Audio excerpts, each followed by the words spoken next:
मैं डॉक्टर शिखा अग्रवाल, सहआचार्य, राजकीय महाविद्यालय सुजानगढ़, बीए पार्ट सेकंड की आज की क्लास में हम लोग पढ़ेंगे संघीय संसद। संसद एक देश की व्यवस्था को संचालित करती है।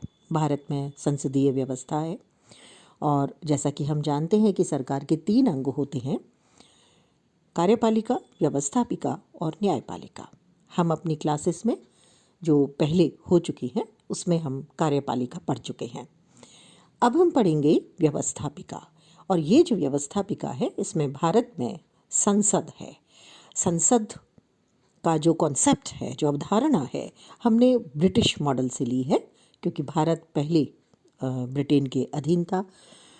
और जो भारत के संविधान में केंद्रीय विधानमंडल है उसको संसद कहा गया है। भारतीय संसद द्विसदनात्मक है और ये संविधान में पूरी तरह से इसके बारे में दिया हुआ है। संविधान के अनुच्छेद 79 में लिखा है, संघ के लिए एक संसद होगी जो राष्ट्रपति और दोनों सदनों से मिलकर बनेगी, जिनके नाम क्रमशः राज्यसभा और लोकसभा होंगे। इस तरह से लोकतंत्र को प्रभावपूर्ण तरीके से स्थापित करने के लिए भारत में संविधान में संसद की व्यवस्था की गई और इसके 2 सदन बनाए गए। हमारे यहाँ जो ये व्यवस्था है इसमें व्यवस्थापिका और कार्यपालिका का समन्वय भी किया गया सिद्धांततः, इसलिए राष्ट्रपति को भी संसद का एक अभिन्न अंग बनाया गया है। भारतीय संसद जो है उसके जो 2 सदन हैं, उन 2 सदनों में एक सदन लोक सदन है जो जनता द्वारा चुन करके आता है, जो निम्न सदन है। और क्योंकि भारत एक संघीय व्यवस्था है इसलिए हमारे यहाँ राज्यसभा यानी उच्च सदन को राज्यों को प्रतिनिधित्व देने के लिए बनाया गया है। इस तरह से संसद का गठन एक तरफ जन प्रतिनिधियों के माध्यम से है जो सीधे प्रत्यक्ष रूप से चुन करके आते हैं, दूसरी तरफ राज्यों को भी केंद्रीय संसद में स्थान दिया गया है। भारतीय संसद कितनी संप्रभु है, क्योंकि जब हम संसद की बात करते हैं तो ब्रिटिश संसद हमारे सामने आती है और ब्रिटिश संविधान में, जैसा कि सर एडवर्ड कोक कहते हैं कि संसद की शक्ति और अधिकार क्षेत्र इतना सर्वोपरि और पूर्ण है कि इसकी कोई सीमाएं नहीं है। तो संसद की संप्रभुता ब्रिटेन के संविधान में बहुत ज़्यादा है और यहाँ तक कहा जाता है कि ब्रिटिश संसद कुछ भी कर सकती है। स्त्री को पुरुष और पुरुष को स्त्री बनाने के अलावा वो कोई भी काम कर सकती है, इतनी ज़्यादा शक्तिशाली है, असीमित शक्तियाँ हैं ब्रिटिश संसद के पास। हालांकि हम लोगों ने ब्रिटेन से इस मॉडल को लिया है, लेकिन इसके बावजूद भी भारत में संसद का मॉडल बिल्कुल ब्रिटिश मॉडल जैसा नहीं है। भारतीय संविधान सभा ने जब संसद को के बारे में विचार चल रहा था और ब्रिटेन की व्यवस्था को अपनाया जाए या अमेरिका में जो मॉडल है उसको अपनाया जाए, इस पर जब विचार विमर्श हो रहा था तो ये देखा गया कि ब्रिटेन में जो संसद की सर्वोच्चता है उसमें किसी भी विषय पर कानून निर्माण हो सकता है और उसको कोई भी चुनौती नहीं दे सकता। वहीं दूसरी ओर अमेरिका में जब व्यवस्थापिका, जिसे कांग्रेस कहा जाता है, वहाँ वो एक सर्वोच्च संस्था नहीं है, क्योंकि वो एक संघात्मक व्यवस्था है, लिखित और कठोर संविधान है, तो इसलिए उसकी जो कानून निर्माण की शक्तियाँ हैं वो बहुत सीमित हैं, क्योंकि अमेरिका में न्यायपालिका के पास में न्यायिक पुनरावलोकन है। लिखित संविधान और कठोर संविधान होने से अमेरिकी जो कांग्रेस है यानी व्यवस्थापिका है वो एक सीमित दायरे में काम करती है। ब्रिटेन में ऐसा नहीं है। ब्रिटेन में लिखित संविधान नहीं है। आप लोग जैसा कि अपने फर्स्ट पेपर में पढ़ रहे हैं, वहाँ लिखित संविधान नहीं है, वहाँ अभिसमयों के आधार पर कार्य ज़्यादा होता है। तो ऐसी स्थिति में दोनों देशों के, अमेरिका और ब्रिटेन के संविधानों में जो वहाँ की व्यवस्थापिकाएं हैं उनकी स्थिति अलग अलग है। भारत के सामने ये स्थिति थी कि उस भारत में किस तरह से व्यवस्थापिका का गठन किया जाए। ऐसी स्थिति में भारतीय संविधान में ब्रिटेन और अमेरिका के मध्य का मार्ग अपनाया गया। संविधान निर्माताओं ने जहां एक और संसद की संप्रभुता के आदर्श वाक्य को देखा, वहीं इसके साथ साथ क्योंकि भारत में संघात्मक व्यवस्था को अपनाया जा रहा था, इसलिए उसमें लिखित और कठोर संविधान और मौलिक अधिकारों का जो आधार था, उसके आधार पर संसद की शक्तियों को सीमित करने का विचार भी रखा गया। तो और इसके साथ साथ न्यायिक पुनरावलोकन की व्यवस्था भी आवश्यक मानी गई, क्योंकि मौलिक अधिकारों की रक्षा बहुत जरूरी थी। भारतीय संविधान में न्यायिक पुनरावलोकन को अपनाया गया, लेकिन ये न्यायिक पुनरावलोकन अमेरिका जैसा नहीं था। हमारे यहाँ इसे संविधानगत बनाया गया। जैसा कि डी बसु यानी दुर्गादास बसु ने लिखा, भारतीय संविधान में अद्भुत ढंग से अमेरिका के न्यायालय की सर्वोच्चता के सिद्धांत और इंग्लैंड के संसदीय प्रभुसत्ता के सिद्धांत के बीच का मार्ग अपनाया गया है। ऐसा ही संविधानविद सुभाष कश्यप ने लिखा, भारत में सार्वभौम प्रभुसत्ता केवल जनता में निहित है, संसद के अधिकार संविधान निर्दिष्ट मात्र है। यानी जो संप्रभुता है वो जनता में है, लेकिन अधिकार जो संसद लेती है वो कहाँ से आते हैं? संविधान से आते हैं। नॉर्मन डी पामर का मानना है कि भारतीय संसद विस्तृत शक्तियों का प्रयोग करती है और महत्वपूर्ण कार्यों का संपादन करती है।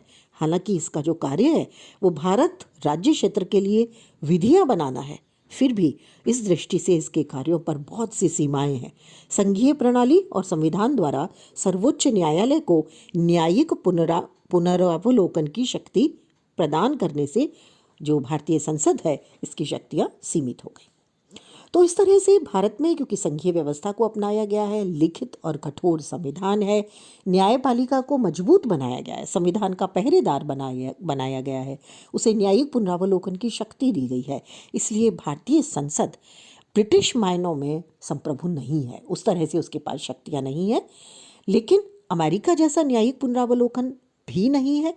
इसलिए भारतीय संसद की स्थिति ब्रिटेन और अमेरिका से अलग है। हम देखेंगे उसके बीच का मार्ग हमने इसमें एक तरह से अपनाया है। हम देखेंगे भारतीय संसद की प्रभुसत्ता पर कौन सी सीमाएं लगाई गई हैं, कौन सी ऐसी बातें हैं जिससे भारतीय संसद मनमाने तरीके से कार्य नहीं कर सकती। पहला है लिखित और कठोर संविधान। यानी भारत में आप और हम अच्छी तरह से जानते हैं, हम पिछली क्लासेस में पढ़ भी चुके हैं, संविधान सभा बनाई गई थी जिसने 2 वर्ष 11 मास 18 दिन में संविधान को बनाया था। क्योंकि हमने संघीय व्यवस्था को अपनाया था, इसलिए हमारा संविधान कठोर भी है, ताकि आसानी से इसमें परिवर्तन नहीं किया जा सके, और राज्यों के लिए भी इसमें प्रावधान किए गए थे। यानी संविधान में संशोधन के लिए विशेष प्रक्रिया को हमारे यहाँ अपनाया गया है। कुछ प्रावधान तो ऐसे हैं जिसमें संविधान में केवल संसद ही संशोधन कर सकती है, लेकिन कुछ में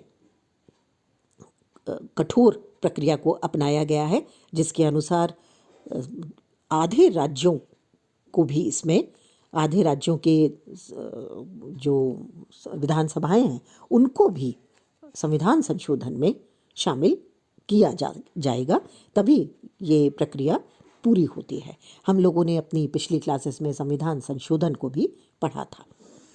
दूसरी बात आती है संविधान की सर्वोच्चता का सिद्धांत और संविधान का मूल ढांचा। भारत में संविधान संसद को प्रभुसत्ता नहीं देता, बल्कि संविधान की सर्वोच्चता का सिद्धांत भारत में माना गया है। इस सिद्धांत के अनुसार ही सर्वोच्च न्यायालय ने 1973 में केशवानंद भारती विवाद और 1980 के मिनर्वा मिल्स विवाद में संविधान के मूल ढांचे की धारणा का प्रतिपादन किया। यानी संविधान की मूल जो भावना है, जो प्रस्तावना में दी गई है, उसमें किसी भी प्रकार का संशोधन नहीं किया जा सकता।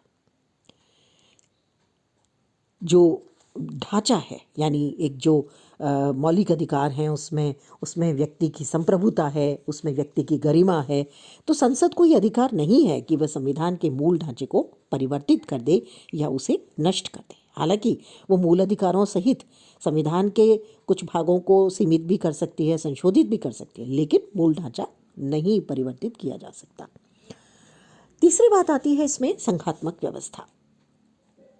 भारत में संघात्मक व्यवस्था है, विशाल देश और हमारे यहाँ केंद्र सरकार के साथ साथ जो इकाइयाँ हैं, प्रांत हैं, राज्य हैं, उनमें भी अपनी सरकारें हैं। संविधान के माध्यम से शक्तियों का बंटवारा किया गया है। सूचियाँ हैं हमारे यहाँ, केंद्र सूची, राज्य सूची, समवर्ती सूची, अवशेष शक्तियाँ। तो इन सब के आधार पर संघात्मक व्यवस्था को लागू किया गया है और संघात्मक व्यवस्था होने के कारण राज्य सूची के विषयों पर संसद को कानून बनाने की जो शक्ति है वो बहुत सीमित है। जैसा कि प्रोफेसर टी.के. टोपे का मानना था कि भारतीय संसद एक संघीय संविधान के अंतर्गत विधायिका है या व्यवस्थापिका है। ब्रिटिश संसद के समान इसकी शक्तियां असीमित नहीं है। हम अगली बात इसमें देखें तो आती है मूल अधिकार और न्यायिक पुनरावलोकन की व्यवस्था। भारत में मूल अधिकार हैं और मूल अधिकार संविधानगत है और इनके विरुद्ध किसी भी प्रकार के कानून का निर्माण नहीं किया जा सकता। इसके साथ साथ संसद की संप्रभुता पर एक बहुत बड़ी सीमा जो लगती है या प्रतिबंध लगता है वो है न्यायिक पुनरावलोकन की व्यवस्था से। न्यायिक पुनरावलोकन की व्यवस्था से संसद जो कानून बनाती है उसकी जांच न्यायपालिका द्वारा की जा सकती है और यदि सर्वोच्च न्यायालय को ऐसा लगता है कि संसद ने जो कानून बनाया है वो संविधान का उल्लंघन करता है तो उस कानून को अवैध घोषित कर सकता है या अवैधानिक घोषित कर सकता है। न्यायमूर्ति बी.के. मुखर्जी का मानना है कि ये निर्णय करना न्यायपालिका का कार्य है कि अमुक कानून वैध है या नहीं। जैसा कि गोपालन बनाम मद्रास राज्य, गोलकनाथ बनाम पंजाब राज्य और बहुत सारे ऐसे विवादों में सर्वोच्च न्यायालय ने संसद द्वारा निर्मित कानूनों को अवैध घोषित किया था।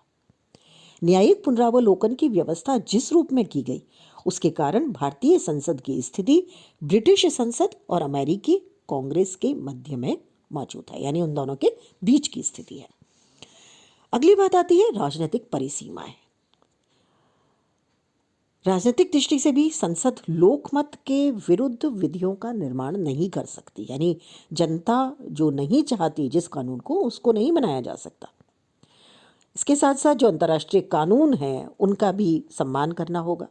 संसद पर प्रधानमंत्री और मंत्रिमंडल का भी नियंत्रण होता है क्योंकि प्रधानमंत्री संसद के निचले सदन यानी लोकसभा को विघटित भी करवा सकता है, भंग भी करवा सकता है। राजनीतिक व्यवस्था में संसद को बहुत महत्वपूर्ण स्थिति प्राप्त है, लेकिन उसके बावजूद भी जैसा हमने देखा उसकी शक्तियों की अपनी सीमाएं हैं क्योंकि भारत में लिखित और कठोर संविधान है, लोकमत यानी लोकतंत्र है, मौलिक अधिकारों का प्रावधान है। हमारे यहाँ सर्वोच्च न्यायालय को महत्वपूर्ण शक्ति न्यायिक पुनरावलोकन की प्राप्त है। तो इस तरह से कुल मिलाकर के हम इसे ब्रिटिश मॉडल की तरह से संप्रभु नहीं मान सकते। इसके पास शक्तियां हैं लेकिन सीमित शक्तियां हैं। अब देखते हैं भारतीय संसद के कार्य और शक्तियां क्या हैं।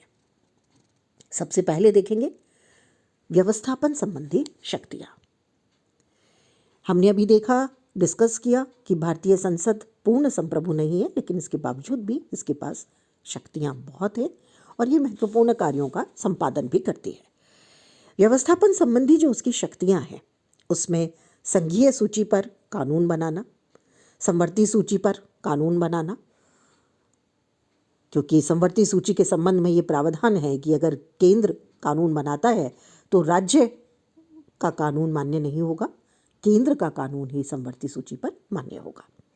इसके अतिरिक्त सभी संघीय क्षेत्रों के लिए संसद को हमेशा सभी विषयों पर कानून बनाने की शक्ति प्राप्त है। अगर राष्ट्रपति ने संकट काल की घोषणा की है तो उस काल में राज्य सूची के विषयों पर भी संसद कानून बना सकती है। अगर 2 या 2 से अधिक राज्यों के विधानमंडल प्रस्ताव पास करके संसद से किसी विषय के बारे में कानून बनाने के लिए प्रार्थना करें तो भी संसद कानून बना सकती है। इसी तरह से जब राज्यसभा 2/3 बहुमत से प्रस्ताव पारित करके राष्ट्रीय हित में संसद से राज्य सूची के किसी विषय विशेष पर कानून बनाने के लिए अनुरोध करे तो भी संसद कानून बना सकती है। तो ये तो हुई व्यवस्थापन संबंधी शक्तियां। अब आते हैं वित्तीय शक्तियों पर। वित्त संबंधी शक्ति पर भी संसद को पूर्ण नियंत्रण प्राप्त है। कार्यपालिका द्वारा यानी मंत्रिपरिषद के द्वारा या मंत्रिमंडल के द्वारा कर संबंधी और अनुदान संबंधी जो मांगे संसद में पेश की जाती हैं वो स्वीकृत होने के बाद ही प्रभावी होती है, लागू होती है, क्योंकि संविधान के अनुसार विधि के प्राधिकार के बिना ना तो कर लगाया जा सकता है, ना उसे एकत्रित किया जा सकता है। संसद ही प्राक्कलन और लोक सेवा समिति की नियुक्ति करती है। नियंत्रक और महालेखा परीक्षक के प्रतिवेदन पर विचार करके उचित कार्यवाही करती है। संसद की स्वीकृति के बिना सरकार राष्ट्रीय वित्त में से खर्च नहीं कर सकती। तो इस तरह से वित्त संबंधी शक्तियां भी हैं उसके पास। अगली आती है कार्यपालिका शक्तियां। भारत में संसदात्मक शक्ति को अपनाया गया है, संसदात्मक मॉडल को अपनाया गया है, और जो मंत्रिमंडल है वो संसद के प्रति उत्तरदायी है। मंत्रिमंडल तभी तक सत्ता में रह सकता है जब तक कि उसे विश्वास मत हासिल हो। संसद बहुत से तरीकों से कार्यपालिका पर नियंत्रण रखती है। इसमें आते हैं संसद के सदस्यों द्वारा जो प्रस्तावित होते हैं अविश्वास का प्रस्ताव, निंदा प्रस्ताव, काम रोको प्रस्ताव। हमने अपनी पिछली क्लासेस में इसको पढ़ा था जब हम मंत्रिपरिषद पढ़ रहे थे, मंत्रिमंडल पढ़ रहे थे, प्रधानमंत्री पढ़ रहे थे, तो हमने संसद और मंत्रिपरिषद के संबंधों के में इसको हमने पढ़ा था। इसके द्वारा संसद नियंत्रण रखती है सरकार पर और उसे उत्तरदायी बनाए रखती है।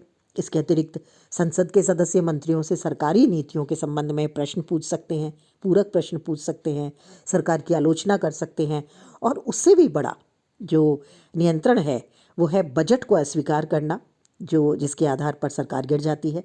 मंत्रियों के वेतन में कटौती का प्रस्ताव स्वीकार करना, सरकारी विधेयक में संशोधन करके अपना विरोध प्रदर्शित करना। तो ये कार्यपालिका संबंधी शक्तियां हैं जिसके माध्यम से मंत्रिमंडल पर, मंत्रिपरिषद पर, प्रधानमंत्री पर नियंत्रण रखती है। अगला आता है राज्यों से संबंधित शक्तियां। संविधान में संसद को राज्यों यानी जो इकाइयां हैं संघ की, उन पर भी कुछ शक्तियां दी गई हैं। इसमें राज्यों की इच्छा के बिना उनकी सीमाओं और नामों में परिवर्तन कर सकती है। यानी किसी राज्य को छोटा किया जा सकता है, किसी राज्य को बड़ा किया जा सकता है, उसके नाम का परिवर्तन हो सकता है। जैसे हम देखते हैं उत्तर प्रदेश बहुत बड़ा राज्य था, उसको 2 भागों में बांटा गया, उत्तर प्रदेश और उत्तराखंड। इसी तरह से हम दक्षिण के राज्यों को देखते हैं, आंध्र प्रदेश बना और अन्य राज्य बने, बिहार से टूट करके या अलग होकर के झारखंड बनाया गया। तो बहुत सारे राज्यों का नाम परिवर्तन हुआ, सीमाएं परिवर्तित हुई, नए राज्यों का निर्माण किया गया। किसी राज्य को खत्म भी किया जा सकता है, और संसद ही भारतीय नागरिकता का निर्धारण भी करती है। अगला आता है संविधान में संशोधन संबंधी इसकी शक्तियां। इसके बारे में हम लोग अपने एक सेपरेट वीडियो में बात कर चुके हैं कि संविधान में संशोधन कैसे होता है। संसद का अधिकार है कि संविधान में संशोधन कर सकती है। संविधान के एक बड़े भाग में संसद अकेले दोनों सदनों द्वारा प्रस्ताव पारित करके संशोधन कर सकती है। तो ये एक महत्वपूर्ण शक्ति उसके पास है। अगला आता है निर्वाचन संबंधी कार्य। संविधान के अनुच्छेद 54 के अनुसार संसद निर्वाचन संबंधी कार्य करती है। इसमें संसद के दोनों सदनों के निर्वाचित सदस्य राष्ट्रपति के निर्वाचन के लिए जो निर्वाचक मंडल बनाया जाता है, जिसको हम लोग पढ़ चुके हैं, आपको याद होगा, उसमें भाग लेती है। इसके अतिरिक्त उपराष्ट्रपति का निर्वाचन करती है अनुच्छेद 66 के अनुसार। महाभियोग का अधिकार है इसको, ये भी महत्वपूर्ण अधिकार है। संसद के दोनों सदनों द्वारा निर्धारित विशेष प्रक्रिया के आधार पर राष्ट्रपति पर महाभियोग लगाया जा सकता है। इसी तरह से सर्वोच्च न्यायालय और उच्च न्यायालय के न्यायाधीशों पर महाभियोग लगाना और उन्हें हटाने के प्रस्ताव को भी संसद द्वारा पारित किया जा सकता है। तो इस तरह से अगर हम देखें तो संसद की जो शक्तियां हैं और जो कार्य है वो बहुत विस्तृत है। लोकप्रिय रूप से हम देखें तो वो जनता का दर्पण भी है, क्योंकि निम्न सदन हमारा लोकसभा जो है वो जनता द्वारा चुन करके आता है सीधे। तो वहीं राज्यसभा राज्यों को पूरी तरह से प्रतिनिधित्व देता है। संसद को अपनी जो कार्यवाही है वो लिखित संविधान के अंतर्गत करनी होती है, और इसलिए संविधान में कई बार वो संशोधन भी करती है। लेकिन जैसा अभी हमने बात की कि संसद को ये अधिकार नहीं है कि वो संविधान के मूल ढांचे को परिवर्तित कर दे। इसके बाद हम अपनी अगली क्लास में पढ़ेंगे संसद का गठन, जिसमें हम पढ़ेंगे राज्यसभा और लोकसभा।